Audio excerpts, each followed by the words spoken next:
Hey guys, and welcome to another brand new video. In this video, it seems like we actually have some pretty big and powerful statements over here when it comes to the PlayStation Xbox back-to-back debate, and it kind of seems like Phil Spencer himself literally has now gone on public saying around a 1-minute statement discussing the fact that the future of PlayStation 5 and Call of Duty is actually looking pretty good. Now, we've had a little bit of skepticalism. We've had some people kind of call him out, and the wording might be a little bit weird, or like a 2 to 3 year contract that at some point kind of phases out. But it does kind of seem like we're actually having even more powerful statements. We're going to talk about this, talk about the future of Call of Duty, Activision, all these other games, and a lot of other things all put together. So if you guys want to, I'd love to hear your thoughts and comments all throughout the video. And as well, make sure you guys are subscribed with the notifications on, as well for the brand new PlayStation 5 giveaway, and also Xbox giveaway, $500 giveaway.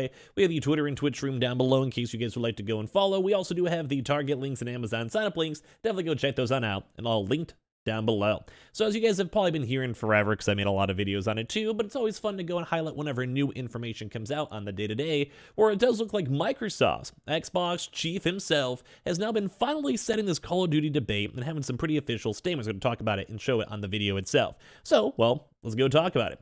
As well, Phil Spencer, the good old Microsoft gaming CEO, makes it clear that Call of Duty will remain on PlayStation. Very good news. First and foremost, we'll do a deep dive on that. I think a lot of PlayStation users in my community are probably happy with that. And then Spencer says it's not underneath, like pulling the rug, underneath the PlayStation 7's legs, basically almost once again confirming that PlayStation 6, 7, 8, 10, 15 years down the road, it does seem like there will be availability for Call of Duty to be on the platforms. They will be trying to simultaneously sell it, and it would still make sense because every sale, that means on their competitor, think PlayStation 5, any games, millions of sales, that means they're also getting cut, and they don't have to worry about like the processing fees, they don't have to worry about the hosting, they don't have to worry about the player base, that they're just printing money, kind of how they're doing right now for Minecraft. So let's go talk about this a little bit more and show his statement. So bored of hearing about whether Microsoft will keep Call of Duty on PlayStation or not, I'm in that same boat, but it does kind of seem like we're finally getting good clarification. We'll probably still talk about this ongoing court case for sure, because it just is a lot of good, juicy gaming drama, but it's interesting to kind of note that we're getting more distinctions finally. So good because so is Microsoft's gaming CEO Phil Spencer. In an interview on Decoder, a show hosted by The Verge's Nilay Patel, Spencer has settled the debate over the future of Call of Duty on PlayStation once and for all. Said about at some point I pull the rug underneath PlayStation 7's legs and it's ha, you didn't go and write your contract long enough, says Spencer. There is no contract that can be written that says forever. Now let's go do a quick talk, because there's always that cynicalism of even myself. You guys can kind of groan and be like, oh, which I don't know, I'm noting right now and talking about. But like that is, I mean, you never know though. Like when it comes to this stuff, like you never know when you drop $70 billion and then like the Microsoft CEOs, like Phil Spencer still has bosses in the Microsoft world. Or maybe Game Pass sales start scrunching a lot and they have to do something more drastic. Like it is like $1 billion business. Like you have to actually sometimes make those decisions. Or if you have someone even higher up than you kind of making those calls, sometimes you gotta go and listen at the end of the day. That's not good.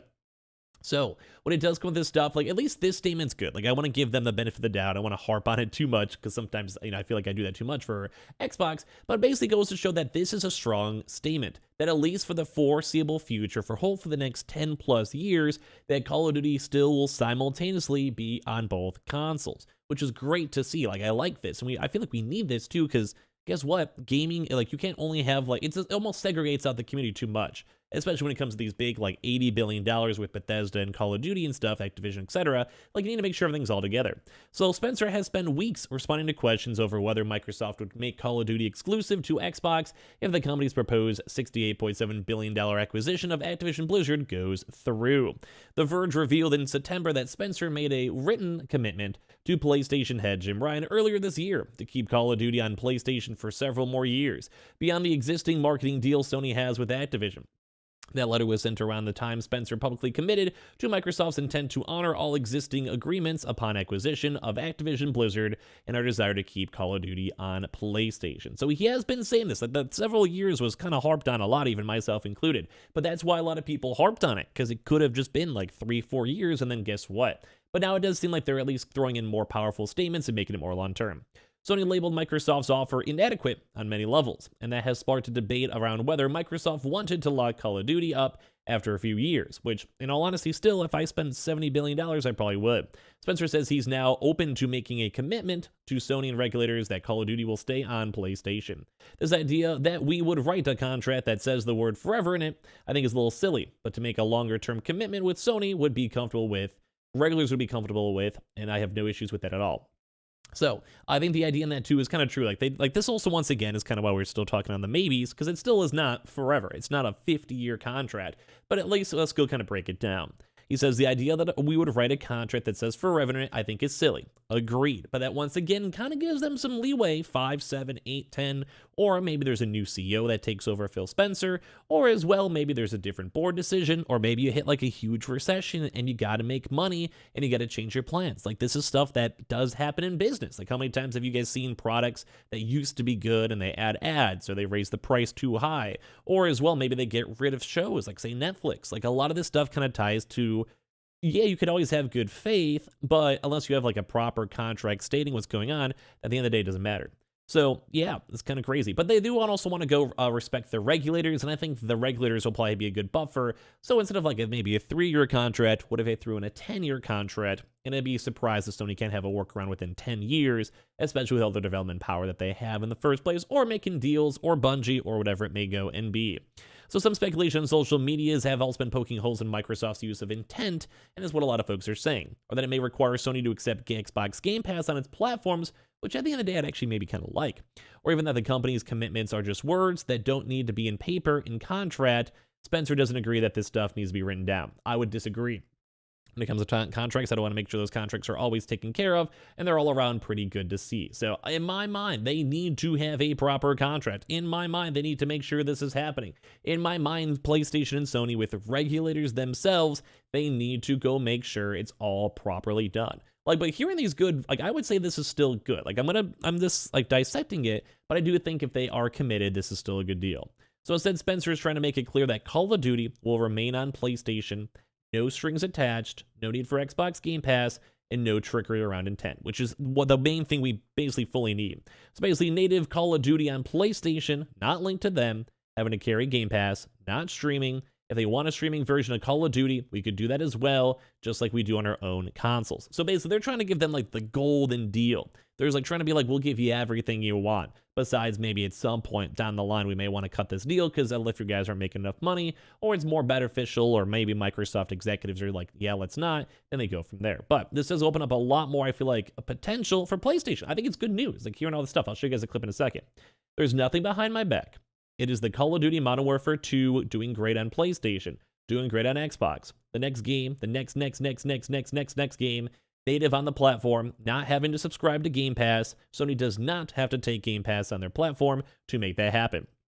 Once again, though, I think this is good. Like, I'm leaning towards, like, we're still going to be critical of it because we want to make sure it's a good deal for everyone, but I think this is a good step, like, good clarification. I think it's good news at the end of the day.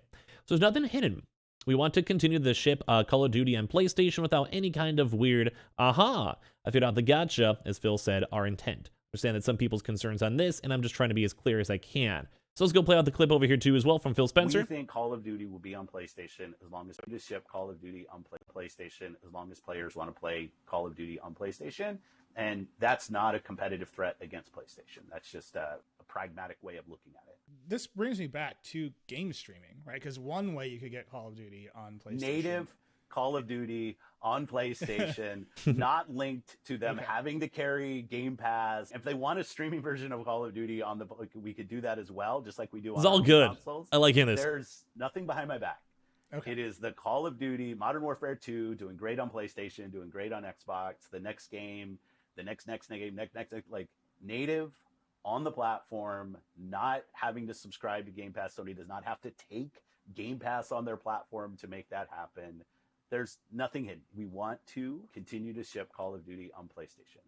without any kind of weird, aha, I figured out the gotcha. Someone has sent you the digest of angry tweets about this. I can tell that you're like ready to fight with the people.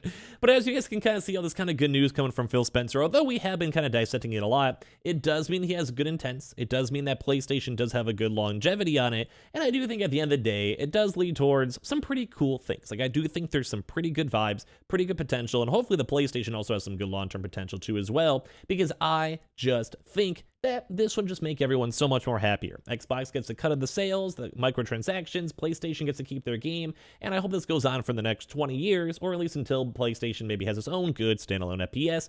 And guess what? What if that actually ended up on Xbox too after they made it? It'd be awesome. So kind of good news. Give me your thoughts and comments down below, and as well, make sure you guys are subscribed with the notifications on, as well for the brand new PlayStation 5 giveaway. We have the $500 for Xbox giveaway. We have the Twitter and Twitch stream down below. We have the Target links and Amazon instant signups too, so check those on out. And I appreciate you guys all so much for watching here in the first place.